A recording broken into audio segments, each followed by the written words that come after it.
Good afternoon, welcome. On behalf of Deutsche Welle Academy, I want to give you a warm welcome to our DW Freedom Talk. Today is about WhatsApp's role in shaping global public discourse.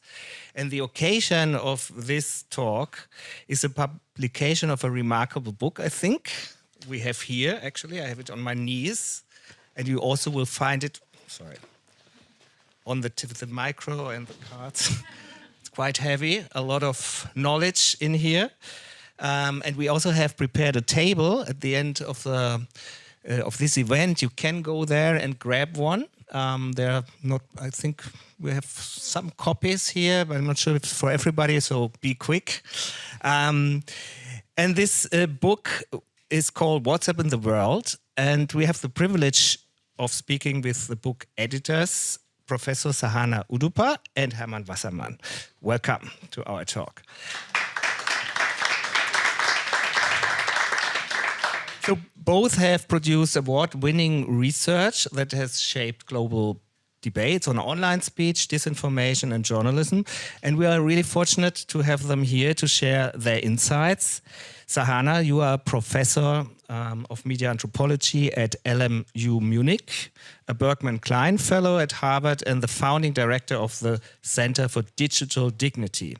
You are a leading expert on online extreme speech, AI and disinformation and platform governance. And I think you also have an interesting title as a media anthropologist. You deal with questions around global digital cultures. And you have advised United Nations, many institutions, and you are, or have written already a new book that's coming out soon about artificial intelligence and extreme speech. So very interesting. Welcome again. And Herman, you are a professor and the chair of the Department of Journalism at Stellenbosch University, where you also direct the Center for Information Integrity in Africa. Your research focuses on journalism, democracy and disinformation with a special focus on Africa. And you were a journalist as well. But you traveled around through the world having professorships in many countries, also in Germany. So you know quite well, we had a talk about Oktoberfest. So, you went to Munich several times.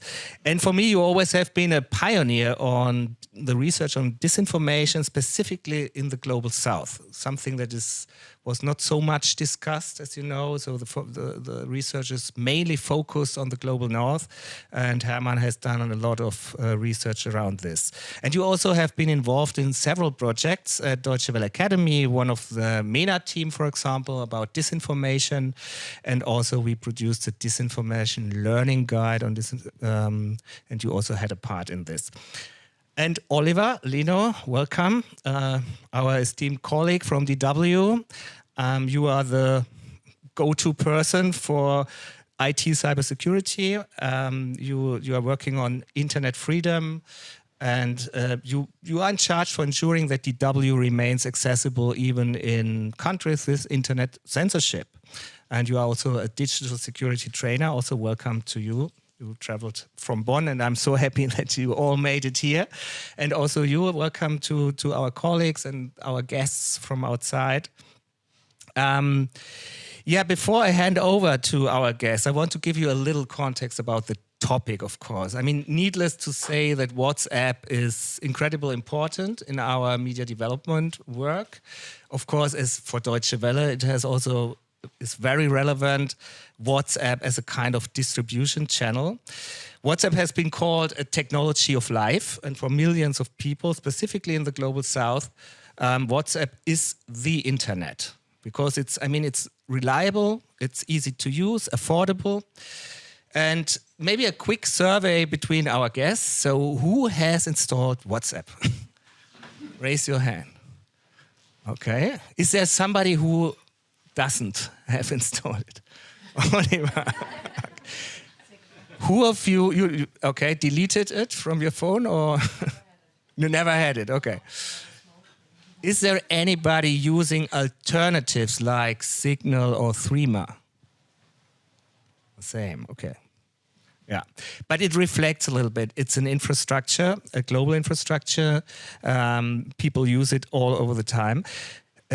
all over the world. And I think when we talk about WhatsApp today, it's important to understand WhatsApp is not social media. We are not talking about Facebook. We are not talking about Instagram or TikTok. It's a messaging app. It's really important to make this distinction, because a messaging app, so messages are private.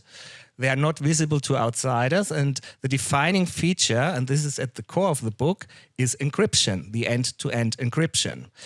And the interesting thing about WhatsApp, I think, it's private by design, but public in its effects. It's a little bit weird, this kind of WhatsApp, right? Because it's a little paradox, because it has profound impact on the public discourse, and it creates a kind of semi-public sphere. And the very features that make it safe and personal make it also an effective channel for misinformation, disinformation, hate, and extreme speech. Yeah, so this is why I think it's worth listening to you both now, very closely, Sahana and Herman, because you will not share only concrete hands-on examples you find also in the book, but also offer a conceptual framework that helps us to understand this complex topic. And Sahana, I think you will introduce us now with a little presentation. And one of the core concepts you created, and I think it already sounds interesting, because it's the concept of lived encryption. So you say encryption is not just a technical feature, it's a social practice. And I will leave it here as a cliffhanger, because we want to know from you now, what exactly is this? And you will guide us also through some key insights you had in the book, and Herman also will give afterwards a little input on best practices.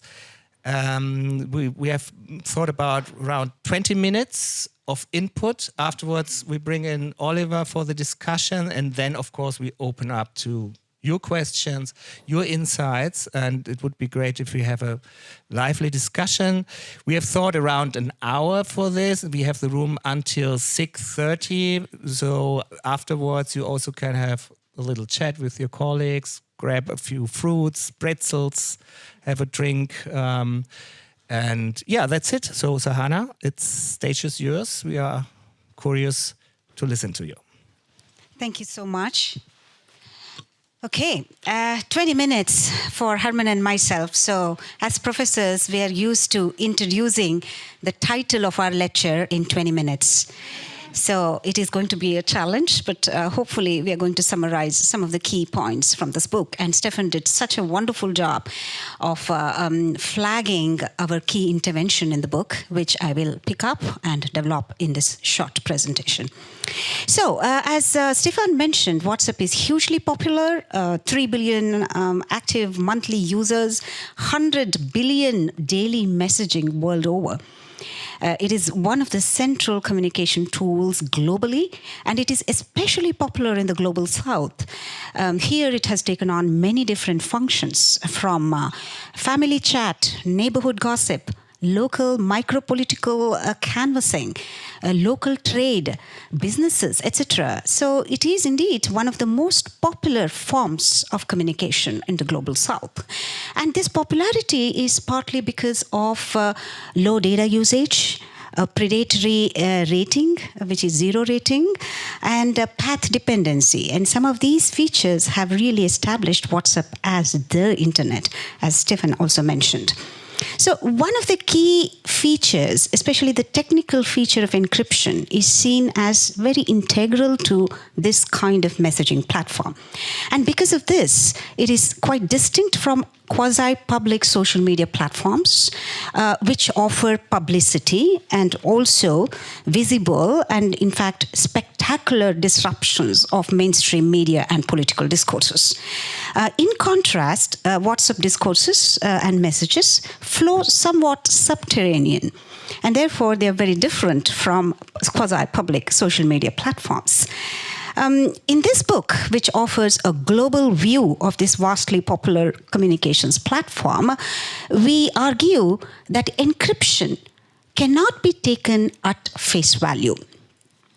And instead of looking at encryption as an isolated phenomenon between individual users and technology in artificial settings, that's usually the methodology, we turn to lived realities and actual political and social conditions within which WhatsApp expands and argue that encryption has actually led to multiple and often contradictory political and social formations. And here, I think our main argument of the book appears. We argue that long-standing structures of power, social habits, and political cultures are intertwined with technological architectures and corporate policies, resulting in what we define as lived encryptions. As they unfold, lived encryptions embed intimacy in conversational context by articulating with a closed messaging architecture. This is not to say that a community emerges because there is closed chat architecture. That would be technological determinism. However, the very boundaries of closed chat architecture facilitate a sense of community.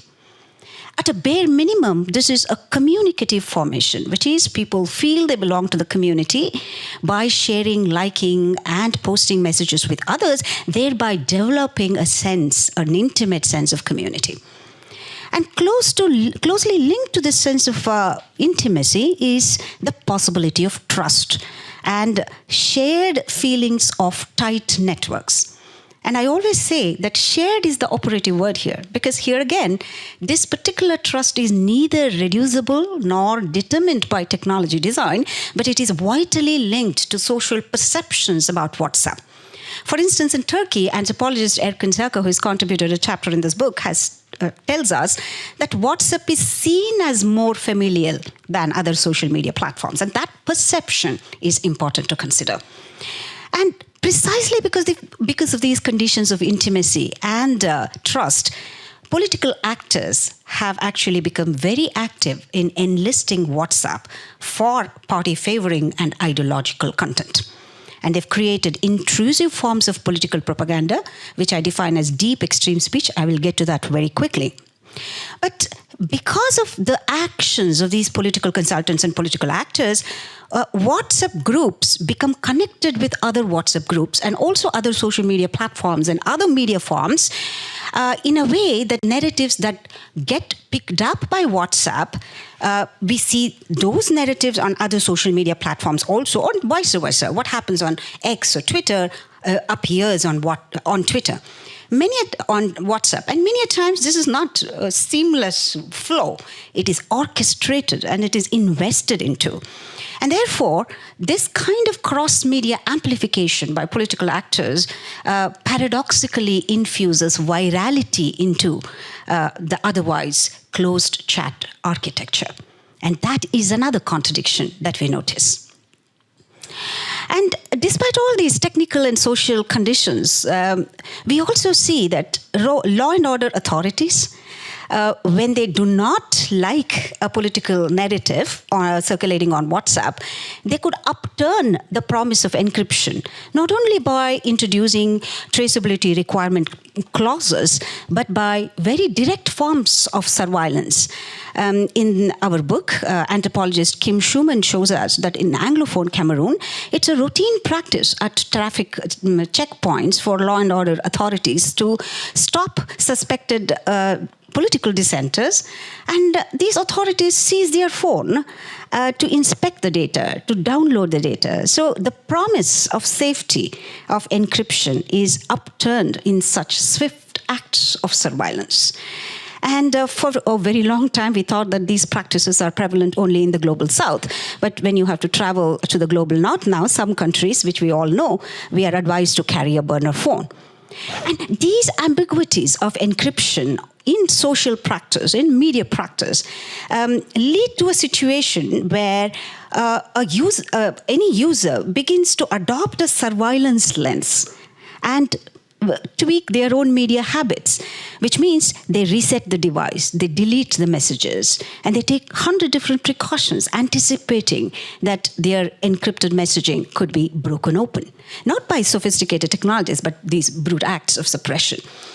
And that's the ambiguity that we capture in this book. And that's another dimension of lived encryptions. Encryption has not unequivocally led to a sense of safety, but it has paved way for tense appraisals around safe and unsafe spaces. And finally, among the diaspora in the global north, WhatsApp has also provided a safe medium for political talk.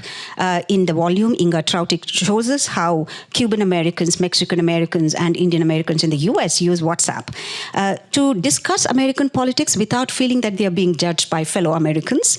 And at the same time, it also provides a medium to stay connected with the homeland publics and homeland politics. And we see that happening in Germany, in other parts of Europe as well. The diaspora community is using WhatsApp way more than other communities.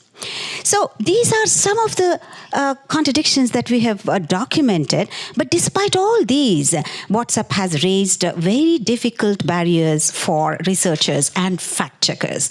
And here, because data gathering, data retrieval, storage, and analysis, they become very difficult because of the end-to-end encrypted nature of this platform. And there is more to this. It's not just about access, but this intimacy of conversations not only eases communication, but it also impedes correction, which means people hesitate to call out misinformation on WhatsApp because they feel a sense of obligation towards group members. They do not want social friction. This is the kind of social formation about which I'm sure Herman will speak more from the South African case study. So that kind of intimacy also impedes ways of correcting information on WhatsApp. So we define these multiple unfoldings as lived encryptions. There's more about this and many different case studies in the book, but I'll quickly use the next 3 or 4 minutes to talk about lived and deep extreme speech, the chapter that I wrote based on fieldwork in India. So in India, WhatsApp is used as one of the most important channels for political communication. In the most recent election, there were 5 million WhatsApp groups nationally. This is the estimation, and a spokesperson for the ruling party said that the party has the capacity to disseminate information from Delhi to any location in the country within 12 minutes just by the WhatsApp network. And it's huge. And we do not know if this is true. This could be grandstanding as well. But what is true is definitely there are millions and millions of WhatsApp groups that get created. And these WhatsApp groups, they tap community trust and family networks. And many a times, actual family groups double up as WhatsApp groups. We all know that. There is a WhatsApp group for your intimate family. There is a WhatsApp group for the extended family. There's a WhatsApp group for in-group, like-minded cousins. There's another WhatsApp group for dissenters. There's a WhatsApp group for unc cousins. There are WhatsApp groups for teen cousins. So it splinters, it fragments. And, that's the kind of proliferation. But at the same time, it carries with it the kin-like effect and the kind of affections and intimacy that family groups carry. And political parties have gotten into these spaces by installing political party members into these groups, already existing groups, and many times they also create new groups by recruiting local community influencers, poets, musicians, even hairdressers, etc. And through these organically expanding WhatsApp groups, they embed political content. So typically, a WhatsApp distribution system will have an official network where the party dictates the content top to bottom, national level to state level, to all the way the booth level. That's the lowest denominator in the election system. But this official centricity is strategically juxtaposed with a vastly diverse network of informal influence peddlers. And some of these are also ideological entrepreneurs. It's not that they're doing it for any monetary profit. They just do it because they are ideologically motivated. And that kind of juxtaposition is important because these informal networks then get indirectly sanctioned and even incentivized to experiment on different kinds of provocative content. But we should remember that not all content that comes on WhatsApp is readily trusted, and that's not the argument. In fact, in India, there is a satirical moniker called WhatsApp University. So when you accuse somebody of coming from WhatsApp University, it means that, hey, you should not trust this person. He's already indoctrinated. And that sort of satirical moniker has been also utilized by the political opposition. So the point being, there is indeed a lot of friction here. Some people, they get out of WhatsApp groups because of the tension. But what is important, as Martin Hartmann says, trust and mistrust are mutually evolving. Right? And I always give the example of ethnographer Jan Beek's study among romance scammers in Ghana. And he says that people who are active on online dating sites continue to be active on these dating sites despite knowing that their users can be scammers. Right? So this means that social practice exceeds subjective assessments of trust and objectivity. So that's one part of it in terms of distribution, but very quickly there's also another dimension to that, which is about the content flow. So if you look at the chronological sequencing of content, if you typically look at the new feed of a politically motivated WhatsApp group, there would be a good morning message very early in the morning, and after that there will be a message on a local water supply. After that there will be a message on a local politician, very informational. Then again there will be a grand narrative about the history, glorious history of the country, etc. Then there is suddenly a very explicitly exclusionary content against minorities or caste groups. And again, there will be a religious hymn. After that, there will be a flower, for instance. So the content, actually, there is a zigzag pattern. That's what we are trying to show in this graph. So it oscillates between pleasant and provocative content. And these two aspects, the kind of oscillation that simulates the lived rhythm of the social. And that's the kind of chronology of content that we see. And these aspects, the distribution aspect, where you tap into community trust to embed political content, and a distinct kind of content flow that imparts the simulated social into everyday chats, I call a combination of these as deep extreme speech. Deep extreme speech centers community allegiances and distribution logics, framing extreme content as part of the everyday.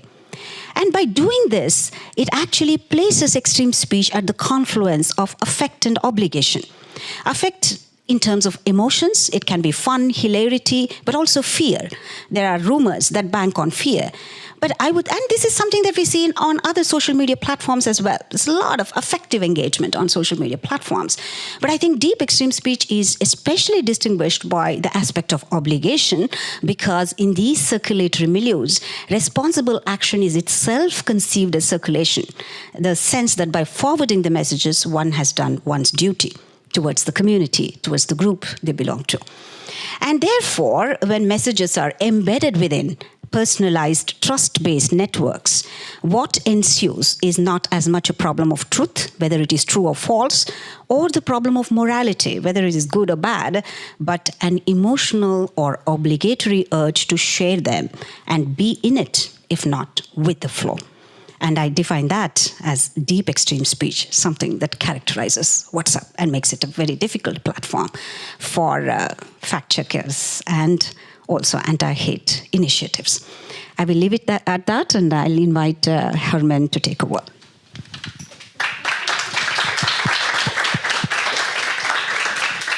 Okay, thank you. I will take a few minutes just to give an illustration, a case study, if you want, from South Africa. So Sahana has spoken about one of the key themes in the book is the idea of deep extreme speech and how extreme speech also infiltrates the everyday use of WhatsApp.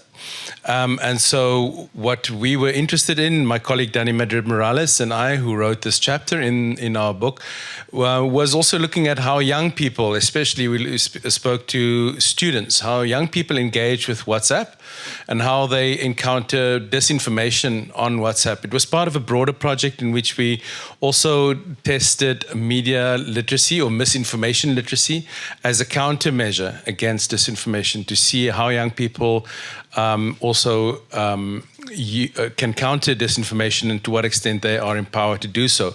So we focused on how these young adults engage with political disinformation on WhatsApp.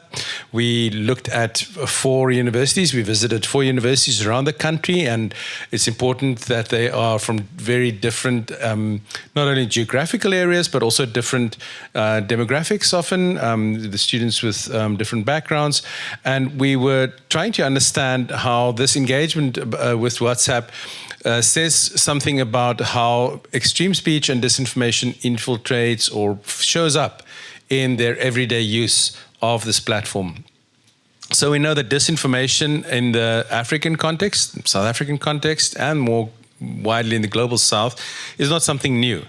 This is not something that has been brought by WhatsApp, but it has been amplified and accelerated through platforms like WhatsApp. And behind the disinformation that spreads on these platforms are things like political agendas. Sahana mentioned this, influence networks, which is also evident in the South African context, where political parties, often with another layer behind them, influenced by maybe geopolitical, inauthentic amplification of messages. Political agendas drive disinformation, financial gain. Some of this disinformation is spread through these networks for financial gain through influencers, and also through coordinated foreign and domestic political actors. And WhatsApp is often central to these disinformation campaigns and these disinformation messages becoming viral. So WhatsApp is an agent of virality of false content. And what emerges from our study, one of the things, is that it emphasizes again how important it is to understand WhatsApp and other platforms across which disinformation is spread within context. That it's not the same, the way in which WhatsApp works, or the way in which WhatsApp is used and people engage with disinformation on WhatsApp is not the same regardless of content. So in the South African content, as in other places, the local history, the social tensions, ethnic polarizations, economic inequalities, all of these things plays a role, make people vulnerable to disinformation, or give a foothold for disinformation messages. A good example of this was where there was the scandal a few years ago. Our former president was accused of corruption. He had some influential friends, the Gupta family. They paid a PR company in Britain, Bell Pottinger company, to spread a disinformation campaign around so-called white monopoly capital. So that was a way in which the very real economic inequalities in the country, the very real history of racial and ethnic polarization was weaponized through this company and spread on platforms like Twitter, now X, and other platforms. So if we want to understand how to counter disinformation in these areas, in these contexts, we have to understand the history, we have to understand the social processes, the ethnic, economic inequalities. All of these things play a really important role.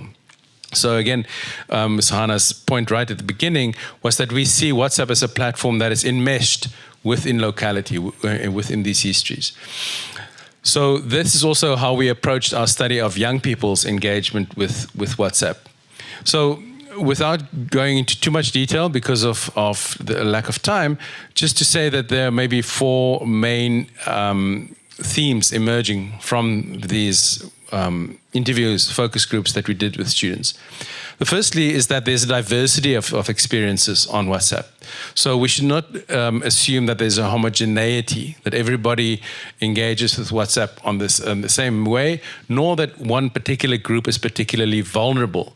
There's often an assumption that young people might be vulnerable, or old people might be vulnerable, or rural audiences. So what emerged here is that within a specific group, in our case young people, there's a range of experiences, a range of engagements. And young people are often viewed as vulnerable, but they're also quite media savvy. They know how to use these new platforms, they know how to engage, and often know also how to spot disinformation. another aspect that emerged is that WhatsApp is not just used for news. So we were looking at trying to find out to what extent WhatsApp is a channel through which young people receive political information. At the time, there were municipal elections going on, and we also wanted to understand how much of that information, that political information, is received through WhatsApp. What emerged was that WhatsApp is often, maybe even mostly used for everyday information. That might include something that we call load shedding. This is electricity shutdowns, blackouts because of a lack of electricity generation, and so certain areas are scheduled to be blackout during certain times, and that they would use WhatsApp to find out what time their campus will be without electricity. Can they go onto campus for lectures, or should they stay home, for instance? Or what major events are happening? And the majority of these students already had extensive experience of disinformation campaigns, exposure to disinformation campaigns through the COVID pandemic. They have grown up really in the COVID era. So they have some disinformation, and the way that it spreads on these platforms, not something new to them. But also often disinformation occurs in the everyday, like fake job ads that are sent to them, or scams. Click on this link to access, jobs or money that is inherited. All those sort of familiar type of scams. Also, what has emerged is that most participants are avid consumers of information, but that information is not always political in the first instance, nor is that information in the first instance coming from news platforms. So when political news does enter their life world, when it does, they are exposed to it, it often is filtered or passed on through other channels. And that is through familiar channels like family or friends, or maybe faith leaders, leaders in the community. And that also then means that they tend to trust the information. As Sahana said, there's a huge trust is a huge factor in the way that the information and disinformation spreads. So following on from that aspect, is also important to note that that they struggle to verify content often, because that content comes through these trusted networks, and that when they suspect that disinformation reaches them, maybe an auntie who graduated from WhatsApp University, or a faith leader, or somebody sending this disinformation, they also find it hard to correct that information because of the cultural taboo, really, of correcting your elders and criticizing them. So again, cultural and social factors also really important to understand how people engage with this disinformation on WhatsApp, and how they are able or not to counter it. So I know that we're running out of time, so I just want to quickly also say that another really important theme coming out of this work is that young people have displayed a lack of interest in politics, that they almost are so overwhelmed with information in the first instance, but also overwhelmed with the idea that there's a lot of false information out there. So instead of becoming critical of what they receive, they become cynical. They think, well, there's so much false information out there. People keep telling us in these media literacy campaigns that there's a lot of false information and we have to be careful about, that they then withdraw, that they disengage, and they remain in their own filter bubble, their own echo chamber. And that, of course, then creates other vulnerabilities. There is often a large fear of foreign influence in Africa, notably via China and Russia, but there was very little actually awareness or exposure, perceived exposure among these young people of these countries' foreign influence on them. They are much more aware of domestic influence, political influence. And if there is some concern, it's more likely to be that they are concerned about the US and the US's cultural influence. So lastly, just to summarize, WhatsApp among young people is more than a source for news. It's a tool for social connection.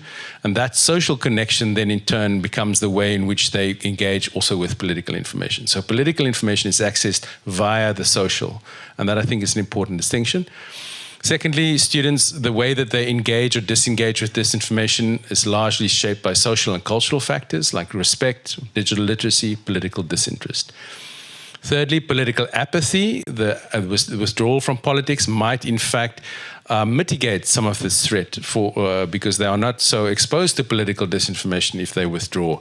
Yet the next point is that disengagement then also makes them forego the opportunity for more discussion and fact-checking and correction.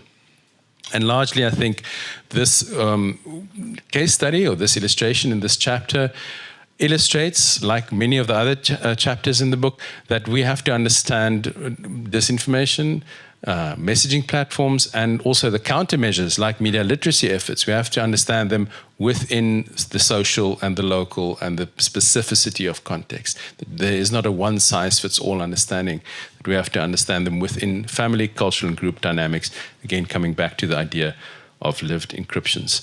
So I'll wrap up there. You can see there on the screen, there are two QR codes. On the left, there is a link to the policy document that we have produced that comes out of this book that have some policy recommendations.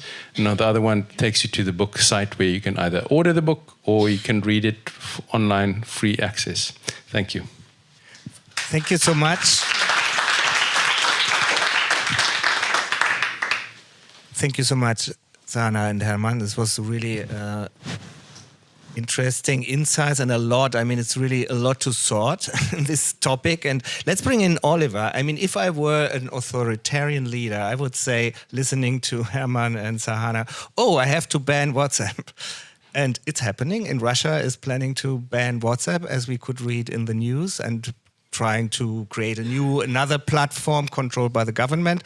I mean, you say, yeah, but encrypted platforms can be a good tool in context of censorship if you know how to use them. What do you mean by that? Yeah, I think the both have already mentioned the good parts of encryption as well. And I think, when we speak about Deutsche Welle, so we're producing content in 30 languages. We are blocked in 4 countries. And my job is to try to help the people to unblock the content, to access them. And there Messenger are playing a role because people exchanging the tools, how they can get access to our content, and also they share the content directly. And we have also Telegram, for example, which we can use directly to distribute our content. And when we look, into Europe, Eastern Europe, and so on, Telegram plays a bigger role for spreading disinformation. It's easier because you have the larger groups here. I think WhatsApp is limited to 255 people around, so it's maybe a little bit a one-to-one copy of a real life. So I don't have friends or groups with more than 200 people, but a little bit similar. So that's it. We also use Telegram to distribute our information. Yeah. Thank you. When we are listening to this topic about messaging app and the companies behind, I mean Meta. Yeah? So Sahana, when you have done this book, when you would meet Mark Zuckerberg, what would you tell him that he should change regarding WhatsApp? A long list. So we have the policy report that Herman also mentioned. So you could download that policy report. So we have a long list of recommendations. What we say in this report is that encryption should not be broken open. Creating backdoors is not the solution, because WhatsApp has also provided the means for safe communication for political dissenters, and it is an essential infrastructure for even journalistic reporting. There's a chapter here by Ruth Moon in our volume. She tells us how in Rwanda, journalists actually depend on WhatsApp for day-to-day reporting, news reporting. So it has taken on different functions, and therefore breaking open encryption or limiting encryption are not the solutions. But what we need to do is definitely strengthen user reporting And we should also strengthen metadata analysis, both of which are available today. And user reporting has some issues. We know that user reporting cannot be very effective on WhatsApp because of the family-based affective networks. People hesitate to correct. But the second challenge with user reporting, which is even more serious according to me, is the weaponization of user reporting. Today, political parties and political consultants do not just abuse dissenters, but they also prepare a team of people who mass report a dissenter. So the platforms are overwhelmed. They think, oh my God, there's a lot of report. And there are political dissenters who have been deplatformed because of this orchestrated and manipulated user reporting. Right? So that's another form which we need to pay attention to. And therefore, we go back to this broader ecosystem of political influence peddling, and we need to have regulations for that as well. Platform accountability and industry actor accountability. I'll leave it at that. Mm-hmm. Herman, I would like to understand better for us from the practitioner view, media development sector. So we do media literacy programs. So of course, we already are aware that's not enough to just spread facts into the ecosystem and then say, oh, we have created fact-based information, and so the whole discourse is getting better. It's quite naive, and I think we know this. We are aware. And what I take from you, what you said, it's so important, the social connections. I heard from our African partners many times in the groups, you have family members, and so the children, although they disagree with the person in the WhatsApp group, they never would say it. So they never would correct also disinformation. So, but what would be your advice for us as media development professionals when we should do more context-based media literacy? Can you be a little bit more concrete what that means? Yeah, it's difficult to come with a general recommendation exactly because the contexts are different, right? And also even within a specific geographical context like South Africa, you have different demographics, and that the way in which different people would engage, for instance, around correction of elders, might differ. But I think the first point is, firstly, to understand the context well, also to understand why certain messages or certain disinformations might become viral. So again, whether this is an economic or social history maybe that plays in, and then to tailor counter messages accordingly to understand how to respond to specific anxieties. And I think as you've pointed out, the limitations of things like fact-checking and media literacy are becoming more and more evident. And I think what is important that none of these methods can really work in isolation. I think it's a multi-leveled project. So it's a multi-leveled problem, so it also needs a multi-leveled response. And I think increasingly what we will have to see more of is collaborations between, for instance, journalists who provide trusted information and for people to know where to go to find that information.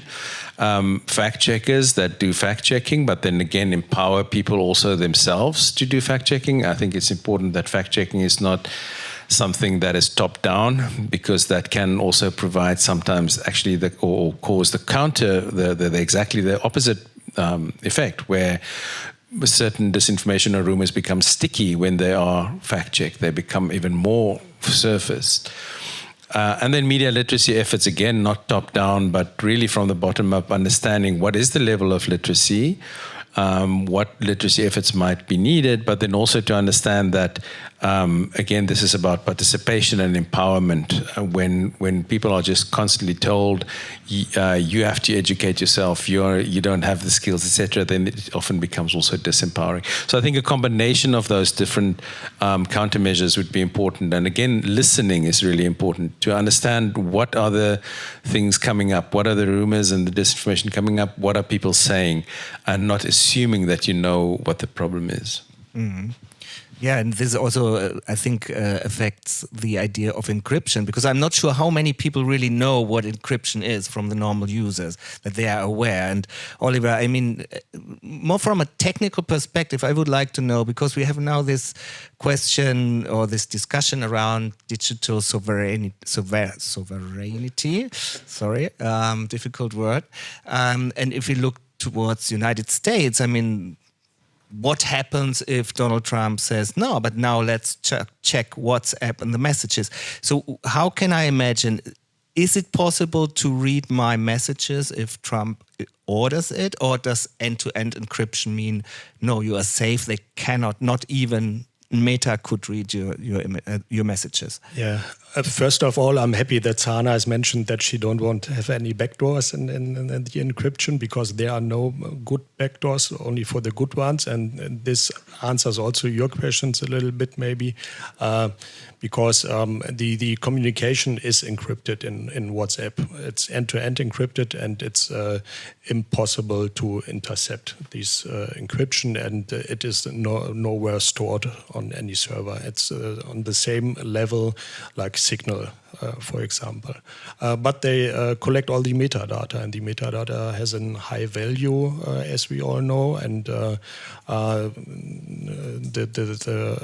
state agencies are behind this metadata already, and this can bring people in danger, of course, and so this set we have to keep in mind. Mm-hmm. Before we open up to a discussion with our audience, it always seems that there's no alternative to WhatsApp. So WhatsApp will be there forever.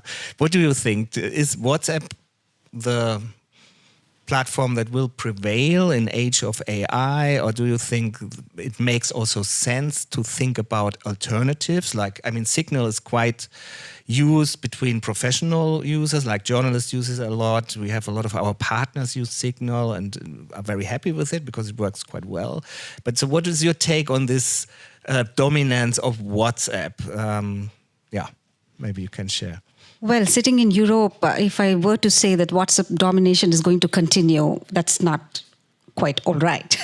Anything should be possible. Any domination should be questioned, and it should be accountable, right? So I wouldn't hazard a guess, but I could definitely say that there is the problem of path dependency.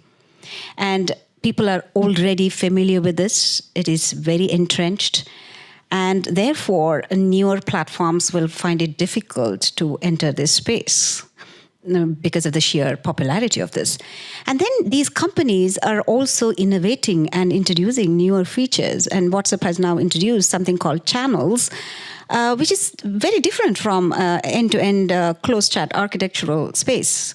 This is a broadcast medium where entities can have a long list of followers, and there is no engagement, but there is relaying of information. And that is a very different kind of an entity. And we would say that for that space within WhatsApp, we need a different regulatory approach, right?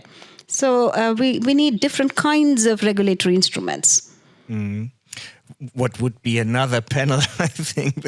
These regulation questions are so complex. But let's bring in our audience. So please, what kind of questions do you have? Please raise your hand, and then we provide a microphone to you. Thank you to everyone for this very interesting panel. Can you hear me? Yeah. I was actually going to come in.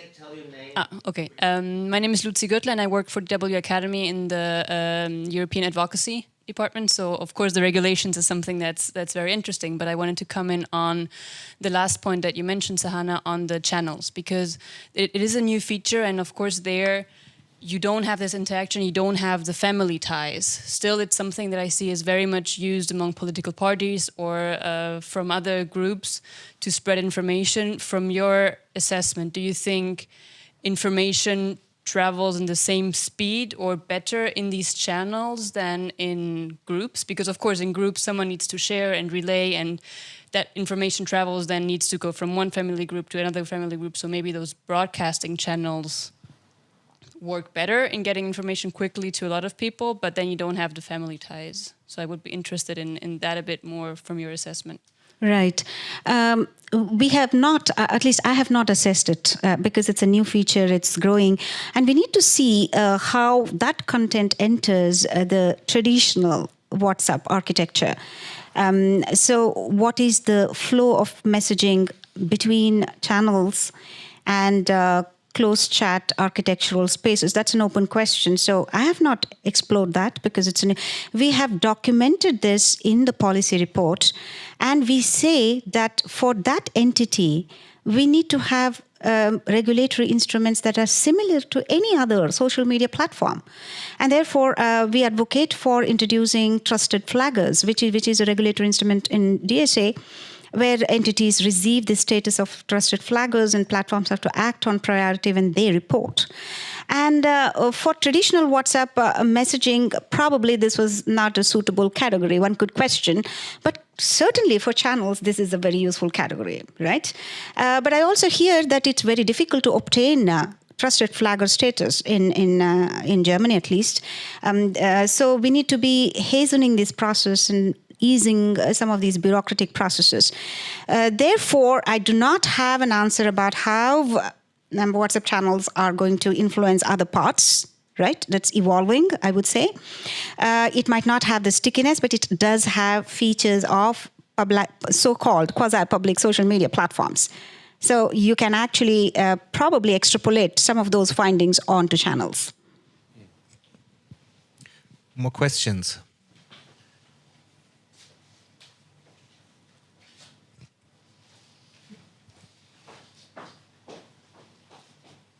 Hi, thank you again for the presentation. My name is Aranza Marquez. I am a graduate from Master in Data Science for Public Policy, but I also study communications. I'm very interested in the disinformation topic, and I would like to know your opinion on if you would assess a variable of like direct message usage as WhatsApp, like you mentioned, it's like a huge source of misinformation, right? But it's not only WhatsApp. Like there are other groups where people like share these ideas and make these connections.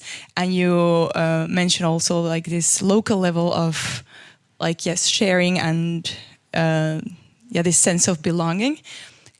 Would you assess this as a variable of like if a country has a higher usage of this direct messaging, like there's millions of WhatsApp groups, as you mentioned in the presentation, as a risk for misinformation?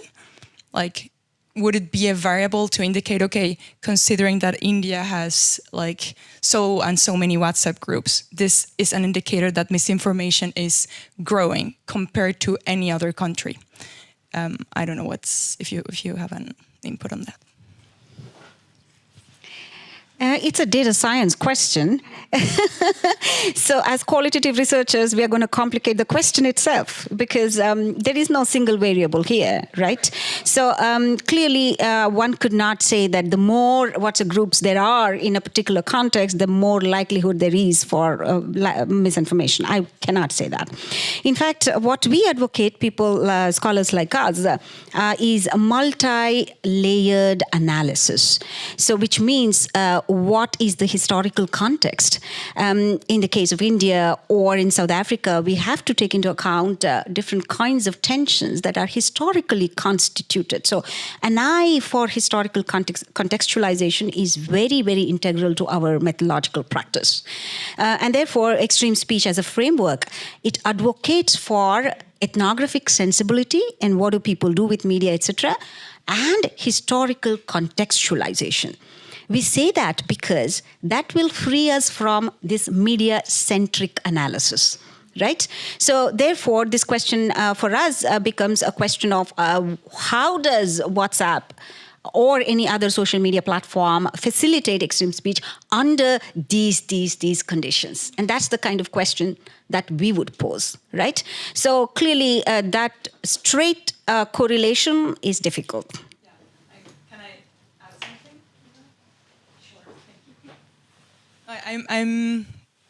interested in that specific one because I definitely I agree. It's not only one variable, but it is more difficult to measure, right? Like how, like considering this encryption characteristic, like it's hard to see what is exactly, like it's not something that you can measure as well as other social platforms where you see the discourse like publicly available, right?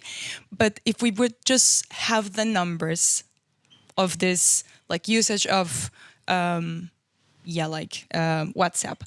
would that add like a little bit of like a grain of, okay, this could be like, I asked this because I also consider the local political situation important, and I assume there's some other way to insert that variable there, but just like this groups, like this chain of networks of people connecting as a source of risk for more misinformation. I don't know if that would be, like, I would love to measure that, super difficult to do that, but maybe with regulation would be possible. Wonderful. I mean, this is a great question. You might want to read a couple of chapters in our volume who take a more quantitative approach to this. Very interestingly, you have to always combine it with qualitative work. Because once you track down some of these WhatsApp groups and even probably some of the users through ethnographic interviews and embedding, then you could probably track how many of these users are present on multiple groups. And this is not just a data science question for us as researchers, but it's also a question for political consultants. So cross-media amplification happens because they cultivate these users who are active on multiple WhatsApp groups. And thereby, that could be an indicator. And if you follow the activities of these actors who are present on different platforms, different groups, they are the links or linkages. And there is another, entity, analytical, level of intervention that's possible, which is WhatsApp groups themselves become linking nodes. In the chapter that's authored by Marcelo Santos and others, it comes from a case study in Chile. They show that right-wing groups and left-wing groups got connected through dormant WhatsApp groups. They were not politically very active. Right? And they traced this discourse around a referendum in Chile. So initially they document that the disinformation about election fraud was present among right-wing groups, right-wing WhatsApp groups. But after a couple of months when they were tracking it, they say it contaminated left progressive WhatsApp groups as well. And they notice that there are certain WhatsApp groups that connect these two clusters. And those WhatsApp groups are sometimes not politically active, but they're connectors. And they play a role by connecting these groups and carrying disinformation segments across different ideological groups, right? So both at the WhatsApp group level and perhaps at individual user level, you can track these connectors, maybe, yeah? That will also indirectly answer your question about proliferation. Thank you. Any more questions?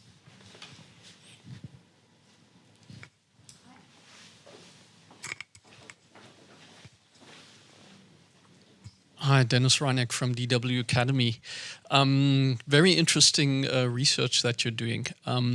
I'd be interested, or perhaps just two observations. I think what the speaker before me said is quite interesting, because there is this intransparency associated with WhatsApp in terms of, on the one hand, doing research, you're very much reliant on people telling you what they're doing, very much reliant also on people actually noticing that they're encountering disinformation, etc. And there's no actual way to source what's happening in terms of the quantities in terms of, okay, how many people are sharing what, with whom, etc. You're sort of, if you do network analysis, it's sort of these ego networks that you can try and reconstruct, but basically it's massive. You can't actually get a handle on it. And the other level that I find is journalism. Obviously, for journalism, identifying relevant topics, also identifying topics that you need to fact check, etc. There's sort of this ambivalence around it being encrypted and you're not actually being able to get to what's happening on the platform. I'd be interested in your observations on this sort of tension that one has there.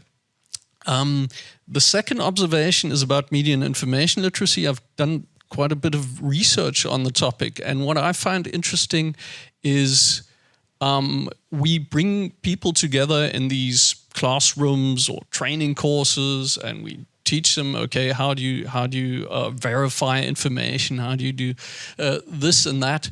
But I think this point of, okay, how do I then act if I'm in a group with my family?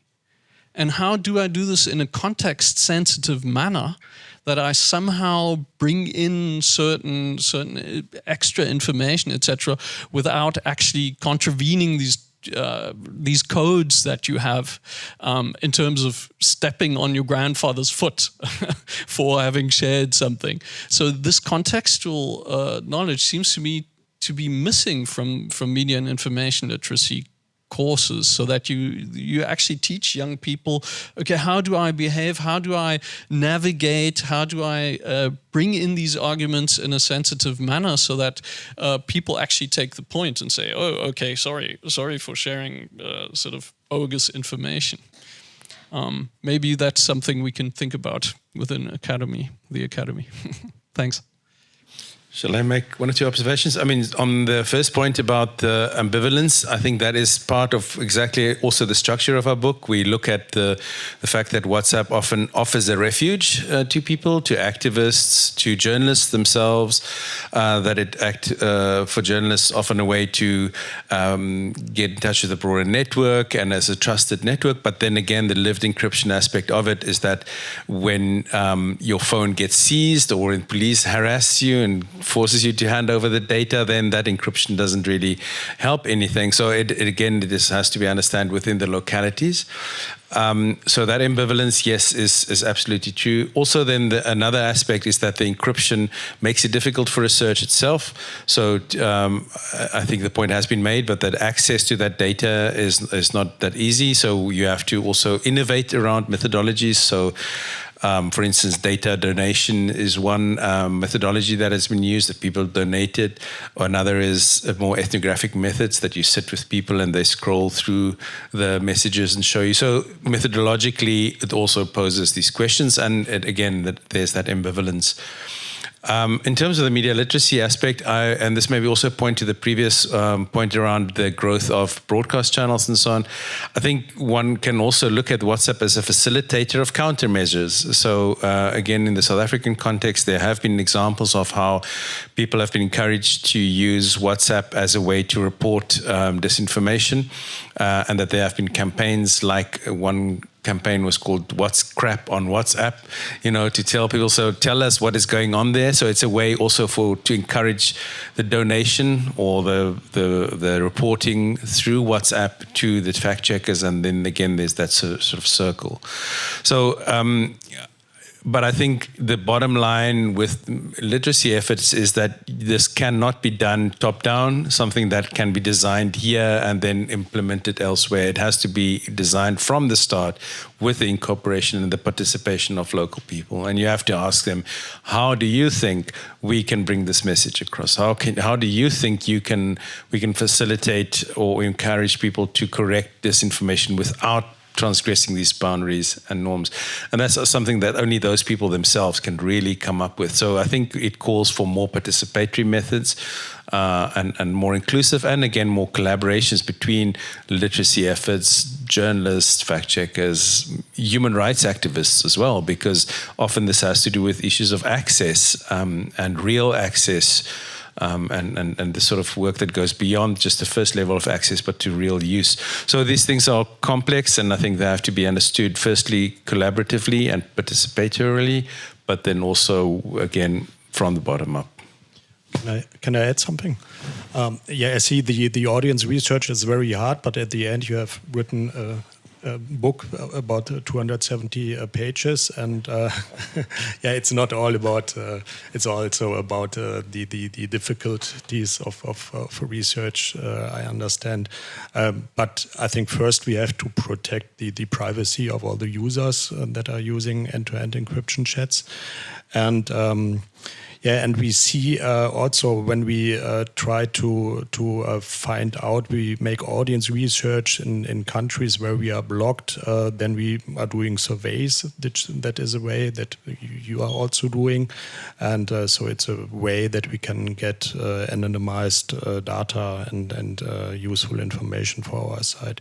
And it's more comfortable to look for a technical solution, and this is also what we see in crime investigations and so on when they want to break the end-to-end encryption. But I think there's always another way that is less comfortable, but it's possible to get this data or a part of the data. Yeah, very quickly. There's also the proposal that when messages reach a certain threshold, then they should not be protected with the same kind of protection that encrypted messaging deserves. It's already public information, so but that threshold is a question.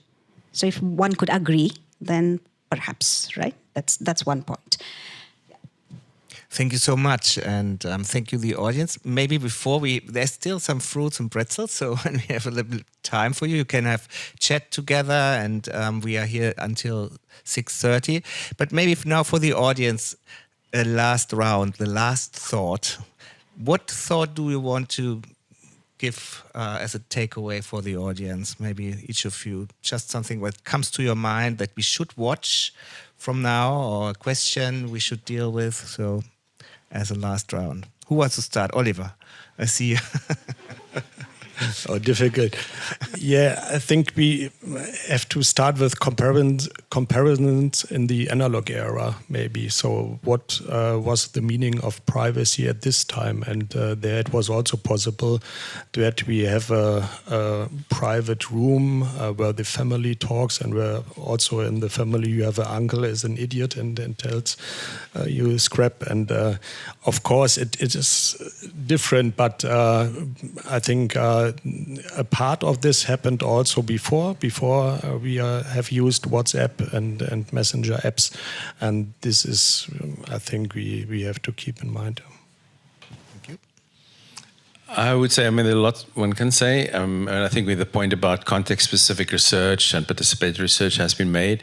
I think also just to, because I've spoken about media literacy efforts and countermeasures, I think we also have to, I wouldn't say move beyond, because that is already being done, but also emphasize platform accountability.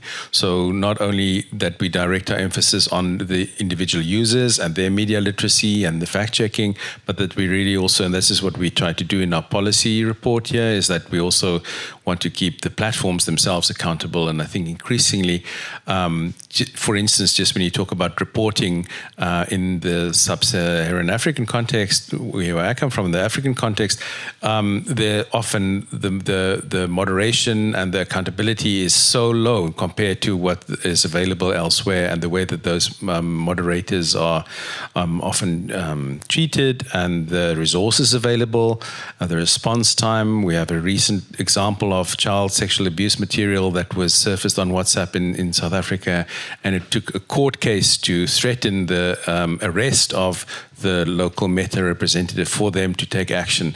So I think platform accountability is something that we have to direct our efforts towards as well. Yeah, I will really emphasize that point once again because platform accountability is so important. And many a times in many countries, there are no grievance there is only one single grievance officer that WhatsApp appoints. And it's very hard to report. And even when you report, there is no guarantee that the platform acts upon your report. So clearly, we have also outlined different measures for platforms. In addition to platform accountability, I would also say that there has to be what Robin Kaplan calls industry actor accountability, which means all these influence peddlers that utilize platform infrastructure for organized political propaganda. And what kind of regulation can we have for them? What kind of training can we provide them? And many of them, I mean, there's a huge variety. They're not really, many of them do it because they want to earn a livelihood. So when I did ethnographic fieldwork, I met people who had very many sorry stories to tell me. They maintain a Facebook page for a right-wing politician or routinely abuse a woman politician because that's the contract he has. So these are contract workers, gray operators. Sometimes they are ideologically motivated. Sometimes they do it to earn a livelihood. Some of them are very organized and they do it entirely for profit. So these are the entities that require systematic regulation. So those two areas I would emphasize. Thank you so much. This was really an interesting panel. Thank you for your insights, Oliver, Herman, Sahana. Thank you for being here. Thank you to the audience. We will follow your activities, your research activities. I think so many things to explore and also many stories to tell. I mean, this is what I tell to my colleagues of Deutsche Welle. There's a lot of journalism to be done to create this awareness of all these topics you mentioned in this panel. So thank you so much and have a good evening. Enjoy the drinks and the fruits and grab a copy of the books. And see you next time. Thank you.